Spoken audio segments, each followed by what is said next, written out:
మీ business ని develop చేసుకోవాలని అనుకుంటున్నారా? అయితే వెంటనే మీ పబ్లిక్ కోట్ న్యూస్ ద్వారా L band ad, Aston band ad, scrolling ad, ad with voice over, logo bug ad, video ads ద్వారా మీ యాడ్స్ ని పబ్లిష్ చేసుకుని మీ పరపతిని పెంచుకోండి. సంప్రదించవలసిన ఫోన్ నంబర్ 7729969299.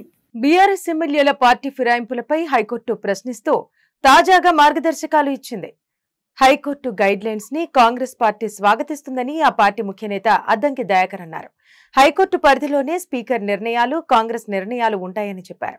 మాజీ సీఎం కేసీఆర్ అనైతిక నిర్ణయాలతోనే రాష్ట్రంలో ఈ దుస్థితి వచ్చిందని, గతంలో కూడా హైకోర్టు ఈ విధంగా స్పందిస్తే బాగుండేదని అభిప్రాయం వ్యక్తం చేశారు. తమ సీఎల్పీని విలీనం చేసుకునే వరకు హైకోర్టు ఆగకుండా ఉంటే ఈ పరిస్థితి వచ్చేది కాదని అన్నారు.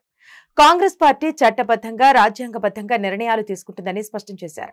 హరీష్ రావు ఒకవైపు, కేటీఆర్ ఒకవైపు బీఆర్ఎస్ ను పట్టించుకోకపోవటమే ఎమ్మెల్యేల మార్పునకు కారణమవుతుందని అద్దంకి దయాకర్ అన్నారు. తెలంగాణలో బీఆర్ఎస్ ఎమ్మెల్యేలు పార్టీ మారడాన్ని హైకోర్టు ప్రశ్నిస్తూ స్పీకర్ కి సంబంధించిన అంశంలో కొన్ని గైడెన్స్ ఇవ్వడం అనేది ఆశించదగినది, ఆహ్వానించదగినది. అయితే స్పీకర్ డిస్క్రిషన్ కూడా ఉంటున్న పరిస్థితుల్లో స్పీకర్ ఏ విధంగా స్పందిస్తారు అది అనేది చూడాల్సిన అవసరం ఉంది. కాంగ్రెస్ పార్టీగా రాజ్యాంగబద్దంగా, చట్టపరంగానే నిర్ణయాలు ఉంటాయి డెఫినెట్ గా.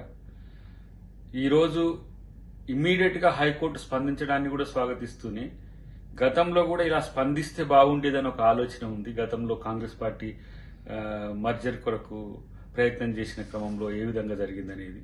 కానీ ఈ అంశం బీఆర్ఎస్ ఎమ్మెల్యేల పార్టీ మార్పు అనేది కేసీఆర్ వైఫల్యం నుంచే వస్తుందనేది తెలుసుకోవాల్సిన అవసరం ఉంది.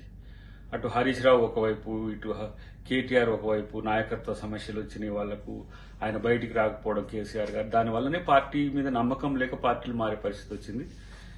గతంలో కూడా ఆ విధంగా ఒక్కరిని ఆ విధంగా చేసి సీఎల్పీని మర్జీ చేసుకునేంత వరకు ఆ రోజు హైకోర్టు ఆగకుండా ఉండుంటే తెలంగాణలో ఈ పరిస్థితి వచ్చేది కాదు. తెలంగాణలో రాజకీయంగా ఇలాంటి అనెథికల్ ఇష్యూస్ జరగడం వెనుక కేసీఆర్ పాత్ర ముఖ్యంగా ఉండడం మీద ఆలోచించాల్సిన అవసరం ఉంది.